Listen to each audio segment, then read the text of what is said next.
Bien, pues si les parece bien, vamos a comenzar nuestra clase del día de hoy, como siempre, encomendándonos a Él y pidiéndole que nos cuide, nos proteja como Él solo lo sabe hacer. Y como siempre decimos en nuestras clases, amigos, hay que también ofrecerle a Él lo que hacemos, lo que pensamos, todo lo que intentamos en la vida, que sea para Él y en el nombre del Padre y del Hijo y del Espíritu Santo. Amén. Padre nuestro que estás en el cielo, santificado sea tu nombre. Venga a nosotros tu reino. Hágase tu voluntad en la tierra como en el cielo. Danos hoy nuestro pan de cada día. Perdona nuestras ofensas, como también nosotros perdonamos a los que nos ofenden. No nos dejes caer en tentación y líbranos del mal. Amén. Dios te salve María, llena eres de gracia, el Señor es contigo. Bendita eres entre todas las mujeres y bendito es el fruto de tu vientre, Jesús. Santa María, Madre de Dios y Madre nuestra, ruega por nosotros los pecadores, ahora y en la hora de nuestra muerte. Amén. En nombre del Padre y del Hijo y del Espíritu Santo. Amén. Muy bien, pues vamos a continuar este estudio que hacemos sobre nuestro hermoso catecismo de la Iglesia Católica. Recuerden que estamos estudiando esa parte, pues que la verdad es de que ni siquiera nos gustaría estudiarla. Estamos hablando de la entrega de Jesús por la humanidad, cómo se entregó para morir por nosotros, puesto que vino a salvarnos. Y es un fenómeno que pocos creyentes comprenden en su cabalidad. ¿Cuánto nos ama Dios que vino a entregar su cuerpo humano y dejarlo azotar y escupir? Todo con tal de salvarnos. Recuerden que la venida del Hijo del Hombre al planeta Tierra, su misión, su intención es salvar a la humanidad. ¿Pero a quién va a salvar? Ya lo hemos dicho, solo al que quiera. Esto es un asunto de libre albedrío. Estamos viendo que Cristo se dejó morir. Veíamos en la clase anterior que hubo una discusión muy tremenda entre judíos y cristianos católicos, ¿verdad? Porque al principio, en los primeros siglos, se acusaba a los judíos de haber matado a Jesús. Hasta lo que los judíos preguntaron, oye, si Jesús es Dios, como tú crees, ¿cómo nos acusas de haber matado a Dios? Si a Dios no lo puede matar nadie, tenían razón. Lo que pasa es que Jesús lo explicó en el capítulo 10 de Juan, versículos 17 y 18, cuando el mismo Dios hombre nos explica este misterio grandísimo. Cuando dice, nadie me quita la vida, yo la doy porque quiero, porque tengo poder para darla y tengo poder para recobrarla de nuevo.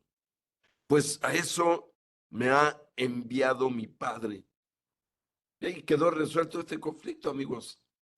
A Jesús no lo mató a nadie. Él entregó su vida porque quiso, porque voluntariamente la quiso entregar.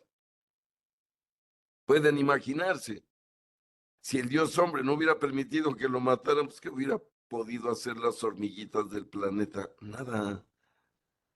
Por eso la lección de el Dios hombre al dejarse matar, ofender, vituperar y finalmente clavar en un trozo de madera, son lecciones de humildad para los humanitos que nos sentimos muy soberbios, que nos sentimos de repente muy grandotes, ¿verdad? Más grandes que otros.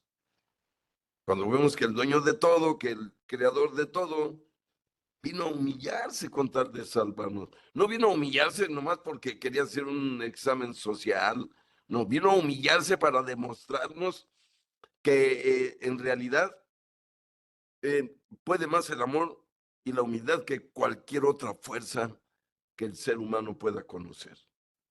Hoy vamos a continuar nuestro catecismo en el numeral número 602. Dice aquí como subtítulo del catecismo, Dios le hizo pecado por nosotros. Fíjense, el que jamás cometió pecado, el que jamás cometió ninguna falta. Y de repente viene y se hace cargo de los pecados completamente de todos. Esto, miren, como decíamos desde el principio, es para permanecer agradecidos eternamente cada segundo. Pero dice el numeral 602 del Catecismo. En consecuencia, San Pedro, recuerda nuestro primer papa, pudo formular así la fe apostólica en el designio divino de salvación. Y dice San Pedro en su primera carta, capítulo 1, versículos 18 al 20. Y dice este primer papa, han sido rescatados de la conducta necia heredada de sus padres, no con algo caduco, oro o plata, sino con una sangre preciosa, como de cordero sin tacha y sin mancilla. Cristo, predestinado antes de la creación del mundo y manifestado en los últimos tiempos a causa de ustedes. Los pecados de los hombres, consecuencia del pecado original, están sancionados con la muerte al enviar a su propio Hijo en la condición de esclavo, la de una humanidad caída y destinada a la muerte a causa del pecado. A quien no conoció pecado, Dios le hizo pecado por nosotros, para que viniésemos a hacer justicia de Dios en él. Como dice 2 Corintios capítulo 5, versículo 21. Miren, si no ha venido Jesús a rescatarnos para entender lo que dice San Pedro. Para empezar, tuvimos necesidad de un redentor en el momento en que Adán y Eva se equivocaron, para entender esto en el fondo. Si Adán y Eva, con su libre albedrío, hubieran obedecido a Dios, hubieran guardado sus mandamientos, no hubiera habido necesidad que viniera un Salvador de la humanidad caída. Para entender lo que estamos leyendo en palabras del primer papa, que lo entendió perfectamente. Tuvimos necesidad de Cristo que viniera a salvarnos, que viniera a redimirnos, porque el primero, Adán, pues se equivocó y nos metió a todos en este asunto del pecado que lleva a la muerte. Y fue la libertad mal utilizada por el ser humano desde el principio, como lo hemos afirmado desde siempre. Pero entendemos que lo que quiere Jesús es salvarnos, hay que insistir en eso. Y miren lo que estuvo dispuesto a hacer con tal de salvarnos. Es increíble. El hombre Dios, el Todopoderoso, el Omnipotente, se dejó tratar como un trozo de basura del mundo con tal de salvarnos. Pero dice el numeral 603, Jesús no conoció la reprobación como si él mismo hubiese pecado, pero en el amor redentor que le unía siempre al Padre, nos asumió desde el alejamiento con relación a Dios por nuestro pecado hasta el punto de poder decir en nuestro nombre en la cruz, Dios mío, ¿por qué me has abandonado? Como dice Marcos 15:34, al haberle hecho así solidario con nosotros pecadores, Dios no perdonó ni a su propio Hijo.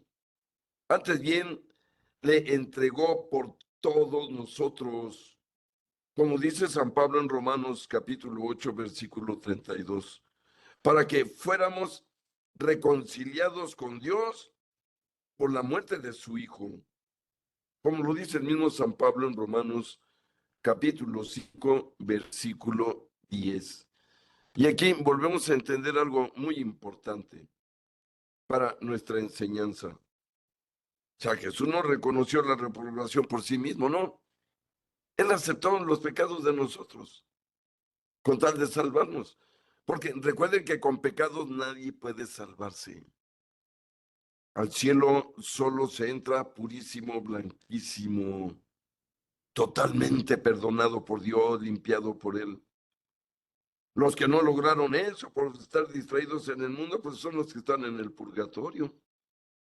Y los que rechazaron la salvación por su propio gusto están en el infierno. Todo lo decide el libre albedrío de cada quien. Hemos dicho que Dios no ha mandado al infierno absolutamente a ninguna alma. Sería un Dios muy cruel. Todos los que están allí es lo que decidieron para su futuro mientras vivieron en el planeta Tierra. Eso es lo que quisieron.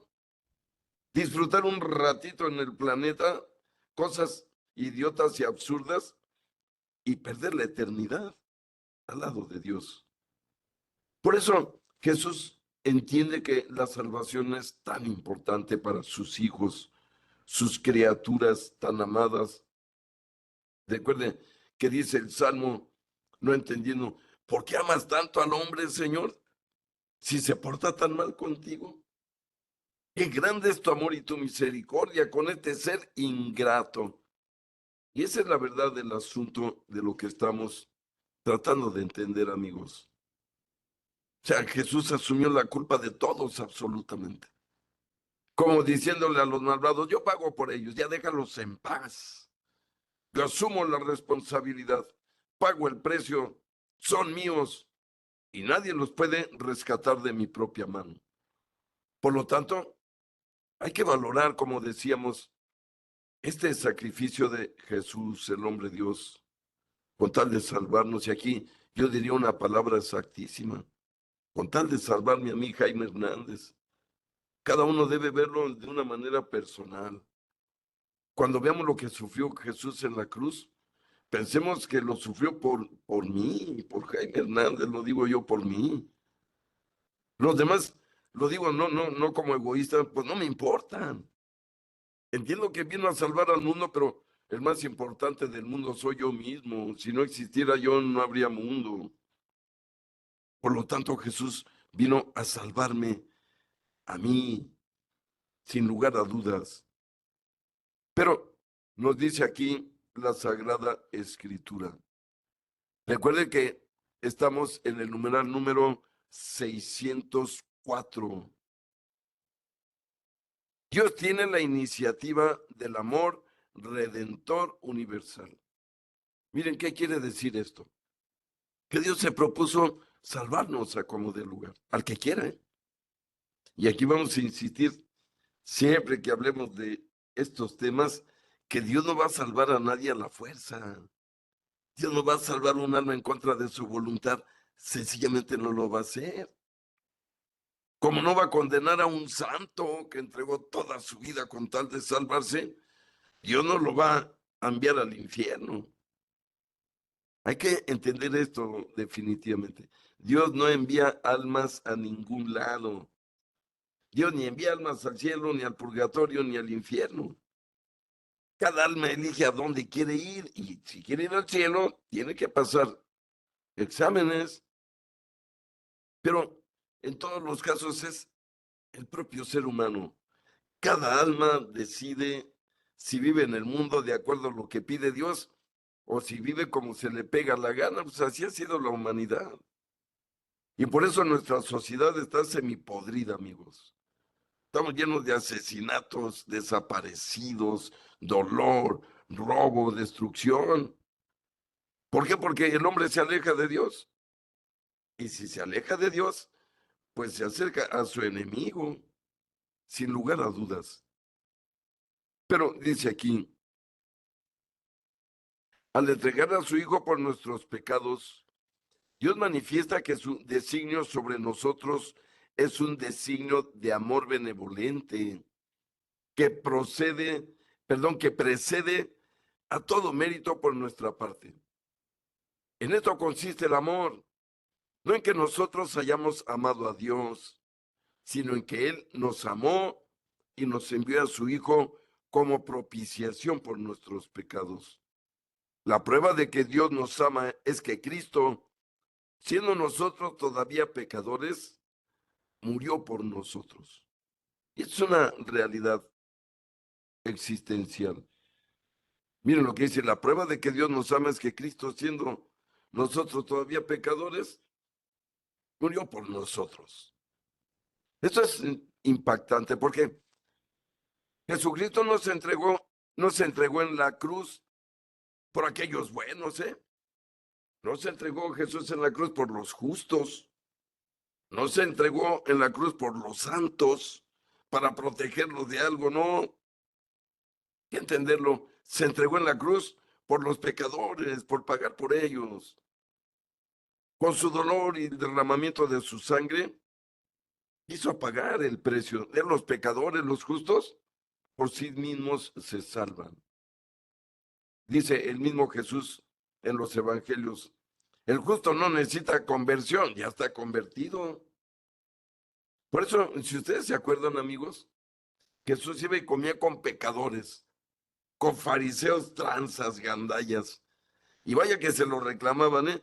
Este se dice el Mesías, se dice Santo, y mira, está comiendo ahí con el pecador, con el tranza. Pues sí, claro, pues son a los que quiere salvar. Lo explicó Jesús con una frase contundente. No son los sanos los que necesitan médico, sino los enfermos. Y esto lo aplica Dios en cada generación. En esta generación, en este momento, todos los que están convertidos, son practicantes. Si me lo permite, pues no le preocupan a Dios. Le preocupan los otros, que siguen necios en su vivir desordenado, en su vivir de libertinaje. Porque le dolemos igual. A Dios le duele igual un justo que un pecador. Somos sus hijos. Yo los invito, amigos, que piensen en sus propios hijos. ¿A poco el que es más vago y más problemático lo vamos a querer menos? Por supuesto que no. Sucede más bien al contrario. Al más vago, al que está más en peligro, al que se anda desviando, ese nos preocupa más. A ese tenemos que amarlo más, si hacemos lo correcto. Y si no es que lo abandonamos a su suerte. Pero así es Dios. A Dios le preocupamos los pecadores. Los justos pues, no le preocupan al Señor, ya están de su lado completamente. Por eso aquí entendemos que Dios Padre al entregar a su Hijo, lo que quiso es decir, mira, ya pagué por ti, solo cambia de vida. Lo vimos en la lectura de ayer domingo, en la segunda lectura, cuando dice San Pablo, la verdadera oblación es entregarnos completamente a Dios, esa debe ser nuestra ofrenda. Como decimos en la oración a la Virgen, yo me entrego enteramente a ti y en prueba de mi fiel afecto consagro en este día y para siempre mis ojos, mis oídos. Pues eso es bíblico. Es lo que dice San Pablo. Yo no debo entregarle a Dios solo mi mente y no mis manos. No le debo entregar a Dios mis manos y no mis oídos. Si le voy a dar a Dios mi ser, es completo. Así lo pide Pablo. Y nos dice que para lograrlo necesitamos convertirnos. Dice, ¿cómo nos convertimos? Renovando la manera en que pensamos. Y esa es la conversión. Renueven su mente, dice San Pablo, renuévenla. Es decir, hay que sacar lo que estorba en nuestra mente. Pleito, envidia, pornografía, desorden, flojera. Todo eso nos estorba, nos empaña, nos impide tener una relación con Dios de una manera correcta. Y recuerden que es una lucha diaria y eterna. Mientras vivamos, vamos a tener esa lucha porque el demonio también está jugando, si me permiten la expresión.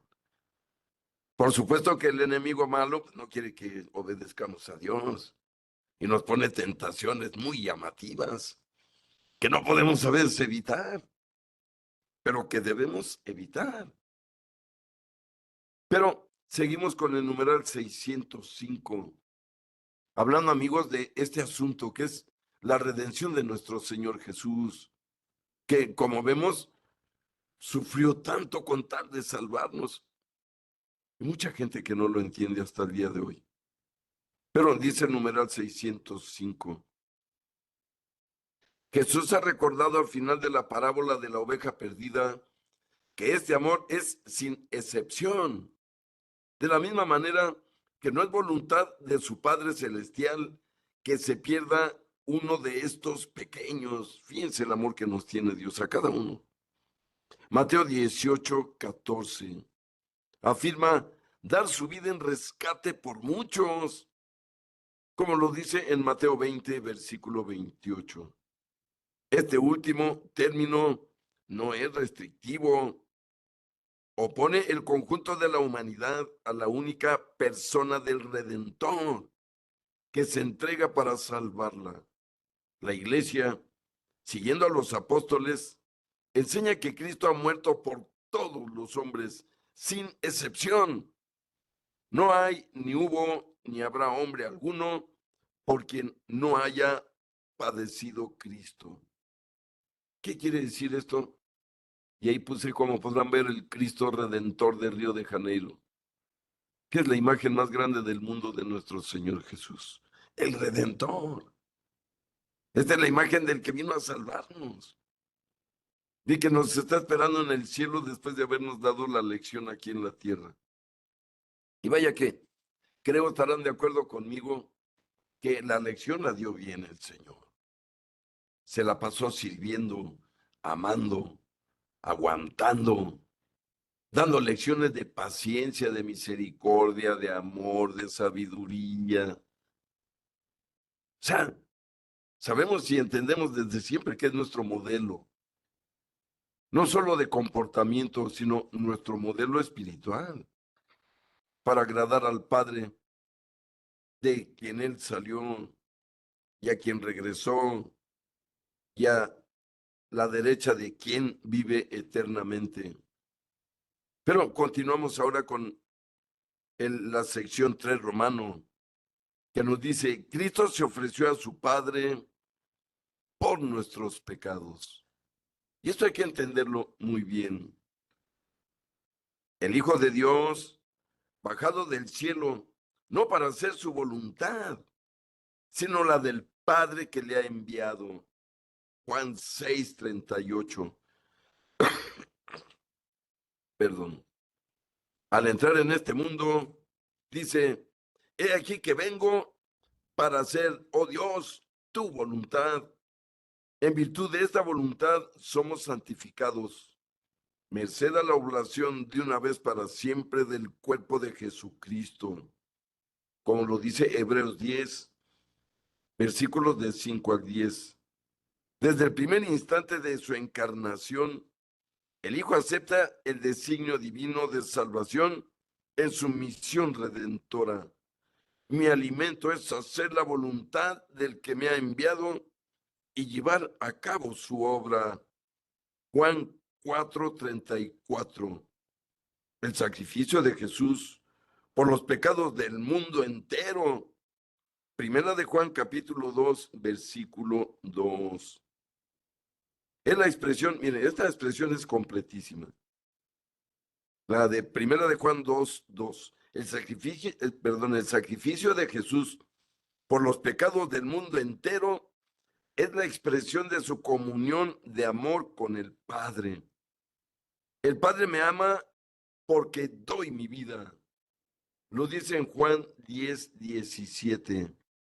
El mundo ha de saber que amo al Padre y que obro según el Padre me ha ordenado. Juan 14, 31. Es decir, hemos ya repetido muchas veces que Jesús no vino a hacer su voluntad, sino a cumplir la voluntad del Padre.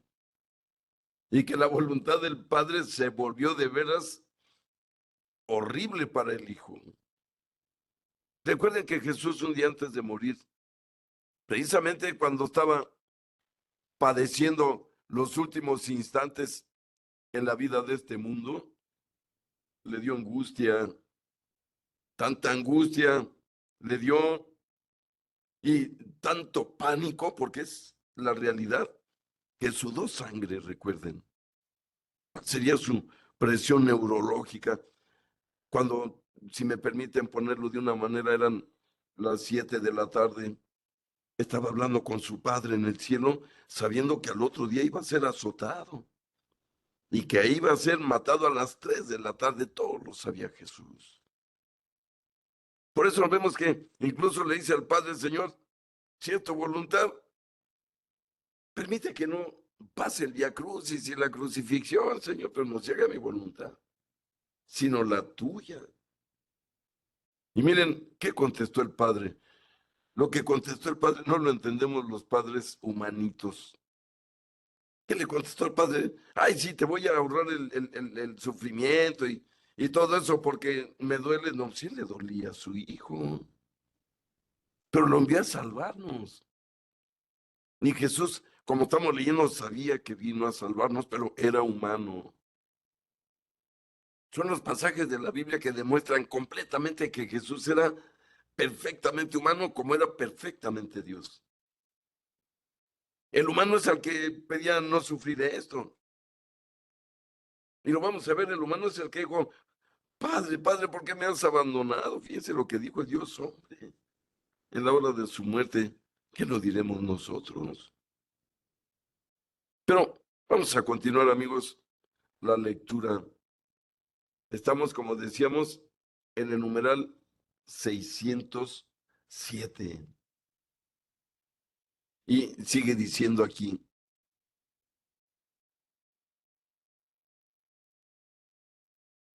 este deseo de aceptar el designio de amor redentor de su Padre anima toda la vida de Jesús, porque su pasión redentora es la razón de ser de su encarnación. Padre, líbrame de esta hora, pero si he llegado a esta hora para esto. Juan 12:27. El cáliz que me ha dado el Padre, no lo voy a beber. Juan 18:11. Y todavía en la cruz, antes de que todo esté cumplido, en Juan 19:30, cuando dice: tengo sed. Juan 19:28.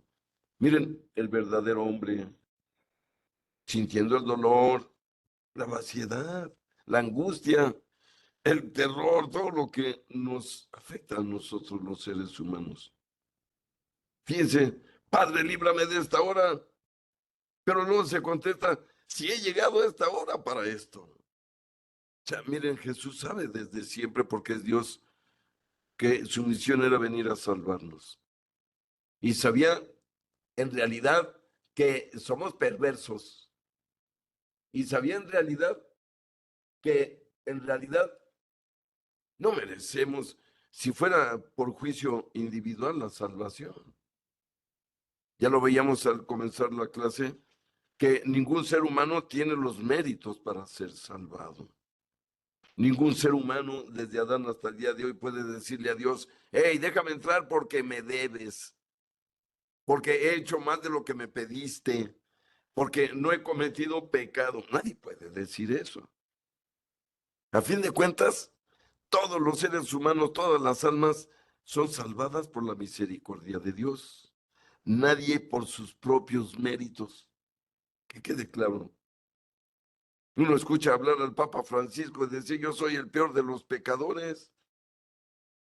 ¿Quién de los que estamos vivos en esta generación puede decir: ah, yo no, yo me siento bien, yo soy justo? Cuidado con este tipo de actitudes internas.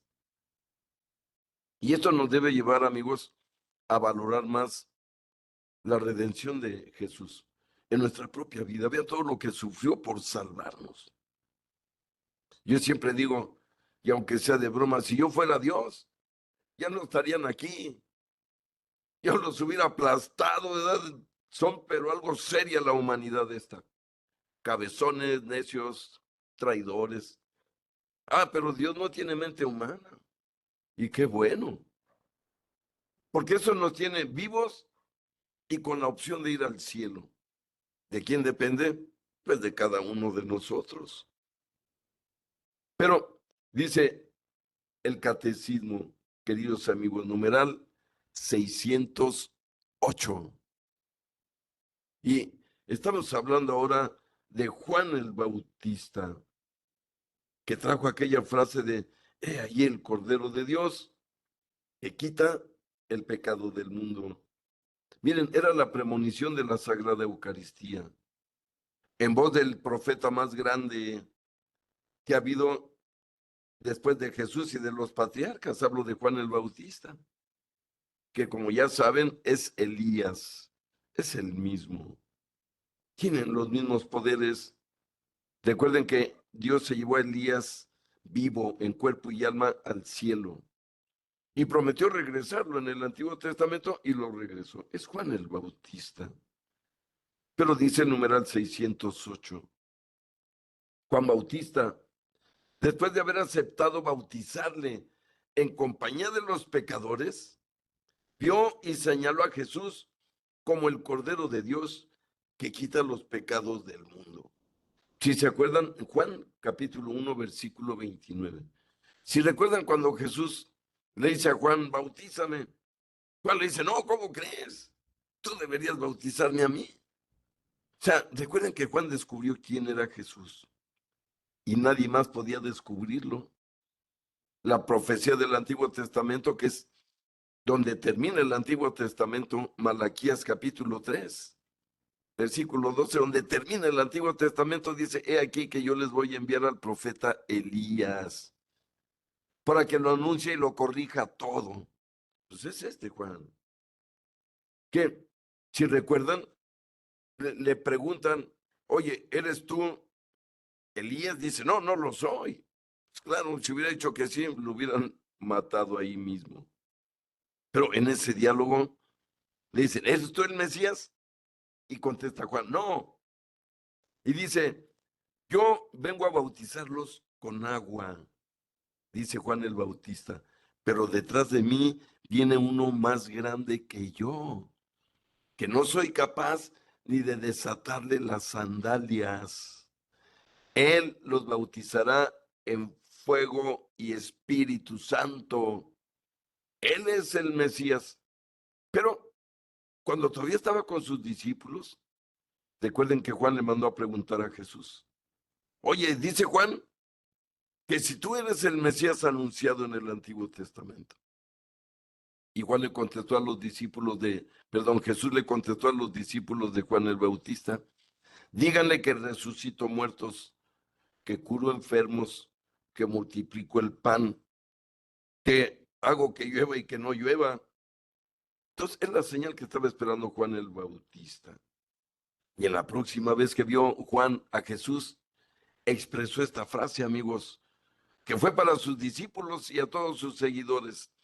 He ahí el Cordero de Dios que quita los pecados del mundo. Miren, esta frase se quedó en la misa para siempre, ¿eh? Para siempre. Nadie la puede quitar. Este es Cristo que quita los pecados del mundo. Y eso es Jesús. Recuerden que antes de Jesús, lo que sacrificaban para Dios era un corderito, un animalito, que debía ser, si me lo permiten, una ovejita, macho, menor de 2 años, perfecto, sin una herida, sin ningún defecto. Y ese borreguito, esa ovejita, que le llamaban cordero, es lo que le ofrecían a Dios en el altar. Aparte en el altar, que recuerden que era una especie de parrilla gigantesca, ¿verdad? Donde se asaban cientos de kilos de carne. Para el pueblo y para el sacrificio, asaban chivos, borregos, ovejas, hembras, machos grandes, cabritos, y llegaban a ser incluso aves, ¿verdad? Como eh, codornices, palomas. Bien, toda la carne de estos animales se la comía el pueblo ya santificada, ya consagrada. Pero el pequeño corderito, esa carne que quedaba en el centro de aquel asador gigantesco, no lo tocaba nadie. Ese cordero debería consumirse ahí, el hombre no podía tocarlo, mucho menos comerlo. Por lo tanto, entendemos que Jesús es ahora ese, como decimos, ese Cordero de Dios. O sea, ya no necesitamos matar más corderitos de 2 años perfectos. No, ahora el Corderito de Dios, su propio Hijo, se ofreció para que comamos siempre que lo adoramos, como es la orden cada semana, y ya puso la carne que no puede ser cambiada por ninguna carne. Por eso entendemos que el ser humano ya no tiene para dónde hacerse. En el Antiguo Testamento le ofrecían a Dios los animales que él indicaba y cómo lo indicaba. Pero ahora Dios ha puesto sobre nuestra mesa, sobre nuestro altar, la carne de su propio Hijo. Uno se preguntaría, ¿dónde podemos conseguir una mejor carne en toda la creación? No digo el universo, que la carne del Hijo de Dios para comérnosla. La carne de qué animal podríamos comparar con esa, amigos. Por eso, esta frase de Juan el Bautista, he ahí el Cordero de Dios, que quita los pecados del mundo, es el anuncio de la salvación en realidad. Con esto anunció la Eucaristía, el pan bajado del cielo, que nos salva, que nos limpia, que nos da fuerzas. Miren, el Cordero de Dios que quita los pecados del mundo sigue aquí entre nosotros. Nos sigue alimentando todos los días, se entrega en los altares de todo el planeta. En este momento, amigos, puedo afirmar, hay misa en algún lado. Por lo tanto, se está llevando a cabo este misterio. Y a la hora que se acuerden, va a haber misa en algún lado. A ver si despiertan a las 3, 4 de la mañana, piensen que hay misa en algún lado en ese momento. Esto incluso tranquiliza el alma. Que uno despierta de una pesadilla, de un problemón, o las circunstancias que nos andan correteando en la vida, y con pensar, ay, ahorita hay misa en algún lado. Ahorita el Cordero de Dios que quita los pecados del mundo está bajando al cielo, porque quiere seguir perdonando, porque quiere seguir salvando. ¿A quién? Como siempre, al que quiera. Es una tristeza ver los templos abarrotados de gente, pero un puñito solo comulga. Esa gente no ha entendido el misterio de la Eucaristía, porque si lo entendieran, harían como Joselito, que prefirió morirse antes de que mancillarla o renunciar a ella. Todos los grandes santos eucarísticos entendieron esto. Miren, tener el privilegio de llevar a nuestra boca y a nuestro cuerpo la carne de Jesucristo, el Cordero de Dios, es algo que no vamos a entender cabalmente en este mundo, sino en el otro. Es demasiado el regalo que Dios nos da. Es demasiado el amor que nos tiene. Pero continuamos, queridos amigos, con el numeral número 609, que nos dice, Jesús acepta libremente el amor redentor del Padre. Jesús, al aceptar en su corazón humano el amor del Padre hacia los hombres, los amó hasta el extremo. Juan 13:1. Porque nadie tiene mayor amor que el que da su vida por sus amigos.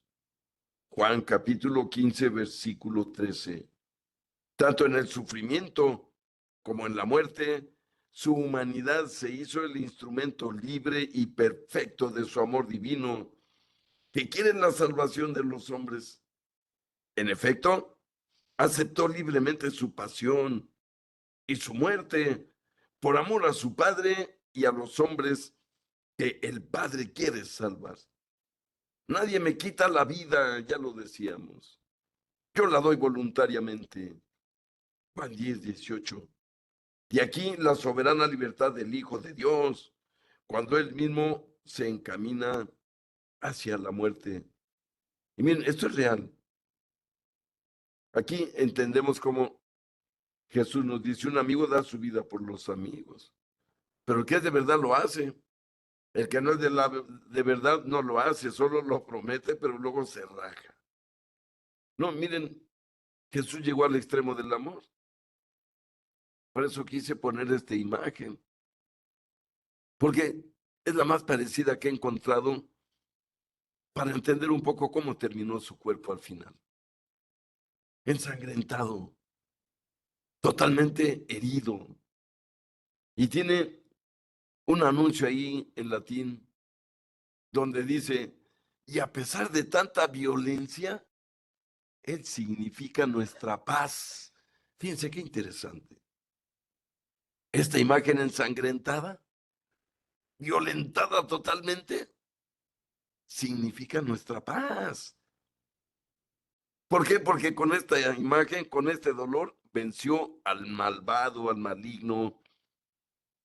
Con esta sangre y con este dolor, venció a todos los demonios eternamente, para siempre. Por eso, la salvación de Dios nuestro Señor para nuestra persona es algo de verdad que no podemos pagar. O sea, yo los invito a que me digan qué puedo hacer para decirle a Dios, mira, a cambio de lo que hiciste por mí, mira, voy a hacer esto por ti. Pues no, es imposible. Lo más que podemos hacer, amigos, y los invito a que lo hagamos de verdad, es amar a todos los demás como a nosotros mismos. Con eso le estamos dando gloria y agradecimiento a esas llagas, a esas heridas. Si yo amo a todos los demás, como me lo pide Él, ya valió la pena su sacrificio por mí, por lo menos. Es una verdad. Pero continuamos la lectura, queridos amigos. Estamos en el numeral número 606, numeral 3 romano. Cristo se ofreció a su Padre por nuestros pecados, como ya decíamos.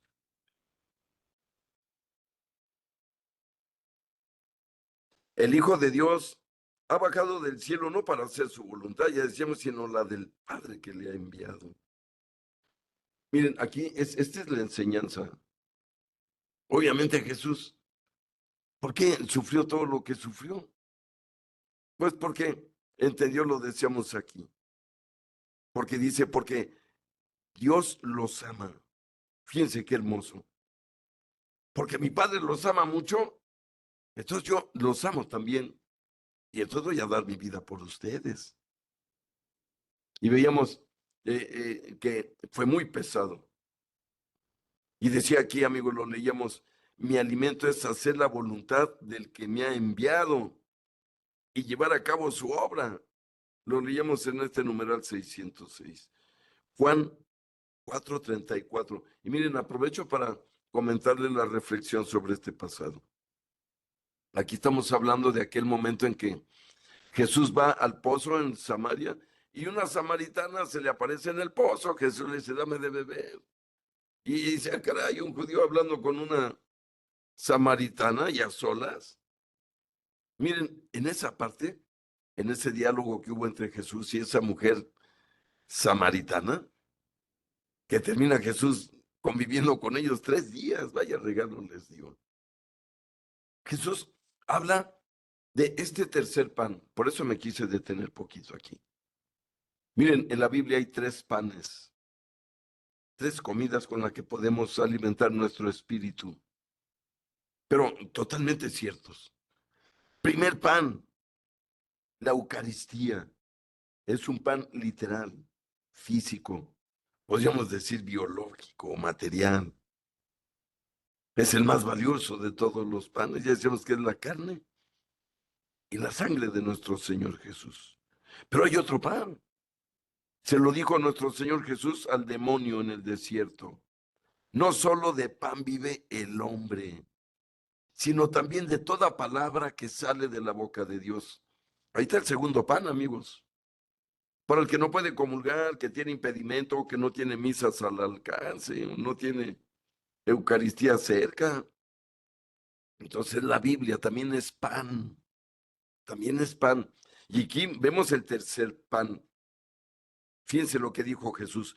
Mi alimento es hacer la voluntad del que me ha enviado y llevar a cabo su obra. Miren, esto lo dijo Jesús, porque mientras se quedó a platicar con la samaritana, envió a sus apóstoles a conseguir comida para todos y para el grupo, ¿sí? Y cuando regresan, ven a Jesús platicando con la samaritana y nada preocupado por comer. Y de hecho le dicen, Señor, ¿no tienes hambre? ¿O ya comiste? Y ahí es donde contesta Jesús esto. Mi alimento es hacer la voluntad de mi Padre. Aquí está el tercer alimento, amigos. ¿Cómo lo definimos en la vida diaria? Hacer buenas obras. También es alimento.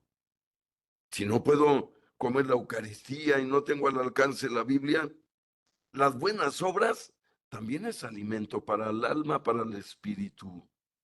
Lo está diciendo Dios, hombre. Mi alimento es hacer la voluntad del que me ha enviado y llevar a cabo su obra.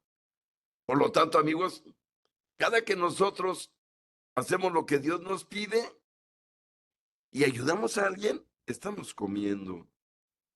Cada que hago caridad, con quien sea, con quien se me presente, estoy comiendo. Mi alma, mi espíritu se está alimentando. Esos son los tres alimentos: Eucaristía, Biblia y buenas obras, sobre todo con los más pobres y los más necesitados.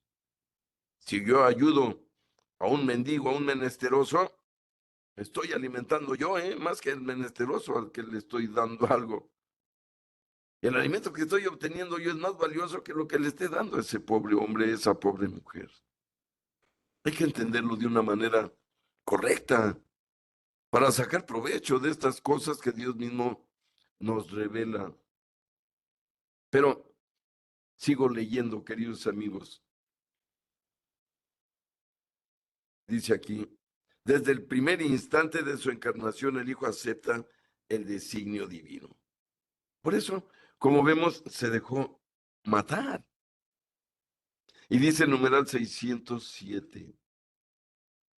Este deseo de aceptar el designio de amor redentor de su Padre anima toda la vida de Jesús, porque su pasión redentora es la razón de ser de su encarnación. Ya lo habíamos leído, pero miren, la razón de hacerse un ser humano en el vientre de María, de ser cigoto, de ser embrión, de ser feto, de ser niño, de ser adolescente, todo eso es por cumplir su misión redentora, por salvarnos. A fin de cuentas, ese va a ser siempre la respuesta. ¿Por qué? Porque a eso quiso venir. No es que lo hayan obligado, a eso quiso venir. Y dar su vida por nosotros con alegría. Pero vamos a continuar. Numeral 609.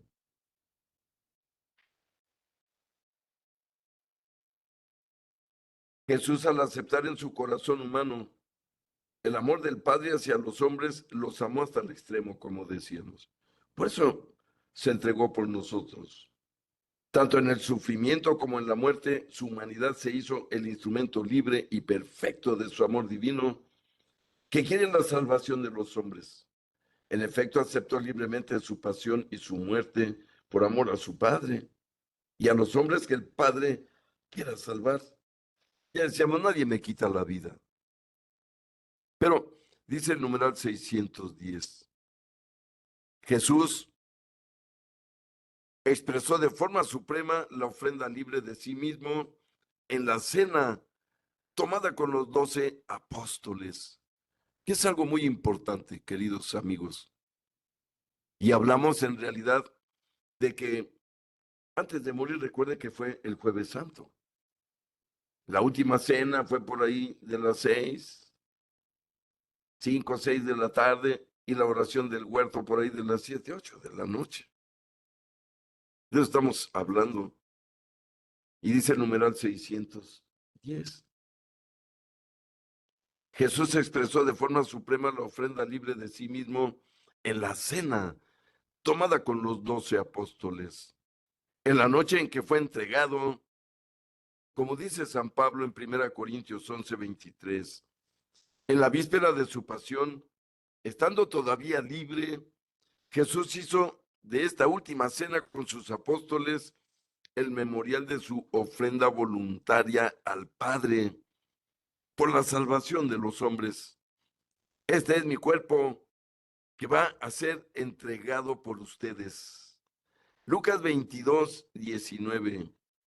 Esta es mi sangre de la alianza que va a ser derramada por muchos para remisión de los pecados. Miren, esto comenzó ahí en la última cena.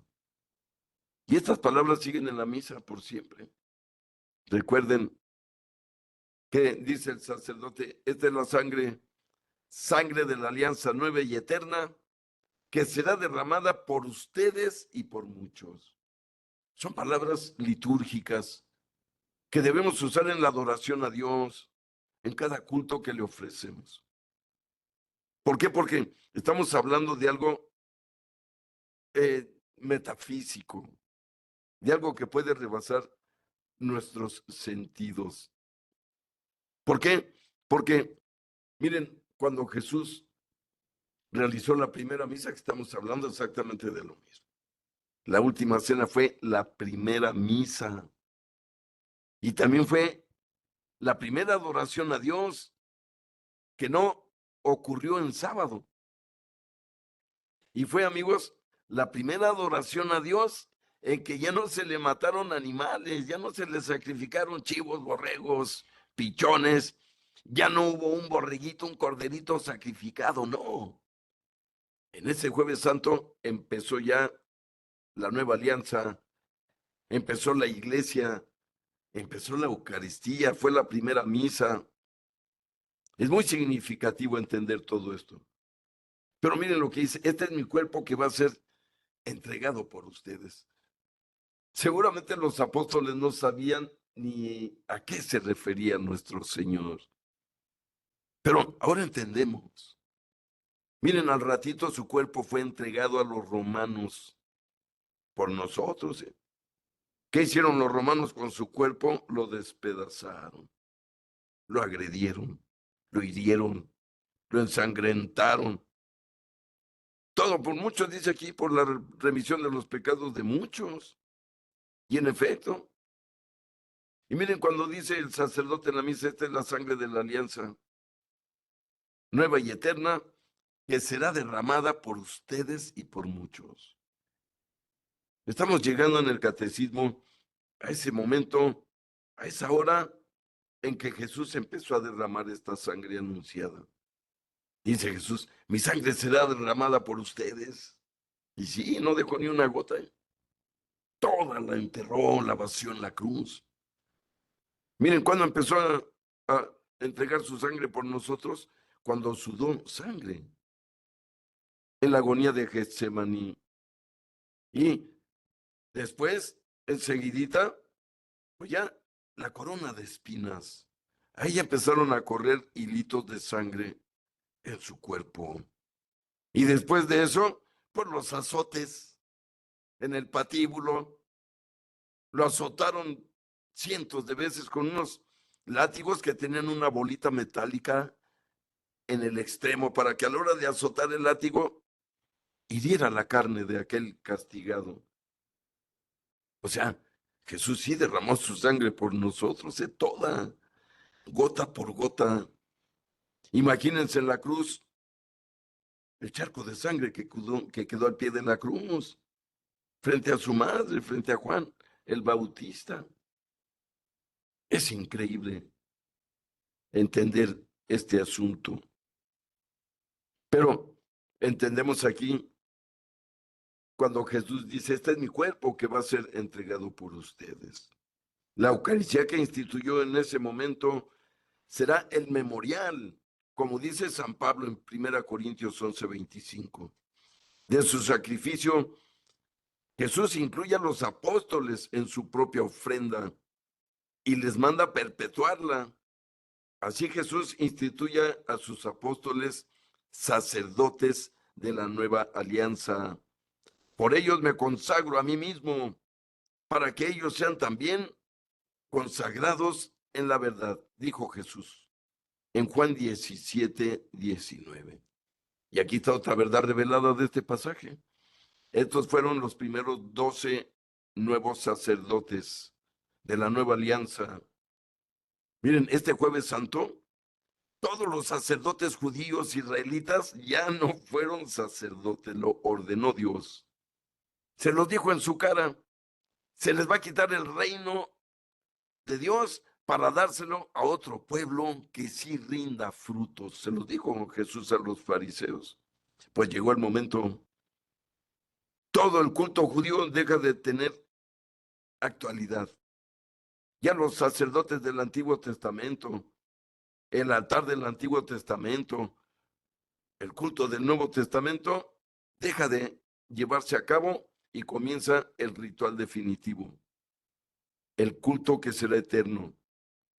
Es decir, el culto ya con el Cordero de Dios en el altar y no carne de animales. Pero dice el numeral 612 sobre la agonía de Jesús en el huerto de Getsemaní. El cáliz de la nueva alianza que Jesús anticipó en la cena al ofrecerse a sí mismo, lo acepta a continuación de manos del Padre en su agonía de Getsemaní, haciéndose obediente hasta la muerte. Como dice Pablo en Filipenses 2:8, Jesús ora, Padre mío, si es posible, que pase de mí este cáliz. Como dice Mateo 26:39, expresa así el horror que representa la muerte para su naturaleza humana, ya lo habíamos dicho. Está en efecto como la nuestra, está destinada a la vida eterna. Además, a diferencia de la nuestra, está perfectamente exenta de pecado, que es la causa de la muerte, pero sobre todo está asumida por la persona divina del príncipe de la vida, de el que vive, como dice Apocalipsis 1:18.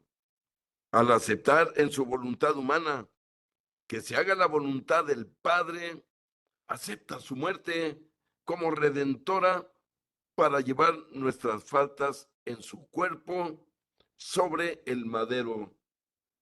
Primera de Pedro, capítulo 2, versículo 24. Y ahí le tenemos que dejar, queridos amigos, por el día de hoy, pues se nos ha terminado el tiempo.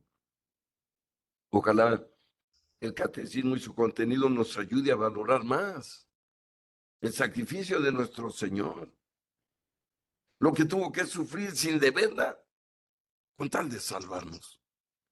Por eso duele en el fondo del corazón ver a tantos creyentes ingratos que viven en el mundo embarrados en el pecado, siendo bautizados, siendo hijos de Dios, pero lo hemos de repetir 1000 veces y 1 millón de veces. Es una decisión de cada quien. El amar a Dios o amar al mundo depende de cada quien en su fuero interno. Pero nosotros que entendemos esto, amigos, ojalá de verdad nos decidamos por Dios en este mundo. No nos vamos a tardar mucho aquí, se los aseguro. En un ratito ya no estaremos aquí. Como ya no están nuestros abuelos, nuestros tatarabuelos, ¿dónde están? A muchos los conocimos, ¿dónde están? El tiempo aquí en la tierra es totalmente la chispa de un cerillo raspado contra la cajita. Dios nos invita a tener una vida eterna, sin enfermedad, sin muerte, sin dinero, sin sexo, sin tiempo, sin sufrimiento. Vale la pena sacrificarnos un poco. Pero hasta ahí le dejamos, queridos amigos. Si no tienen algún comentario, alguna pregunta. Sí, profe, buenas noches a todos. Sí, Vicente, acá de este lado. sí, Vicente, Profe, muchas gracias. tengo una duda. Sí, Usted hablaba ahorita de que Elías vino ya por medio de Juan el Bautista. sí, es correcto. Hasta donde yo sabía, Elías dejó a Eliseo.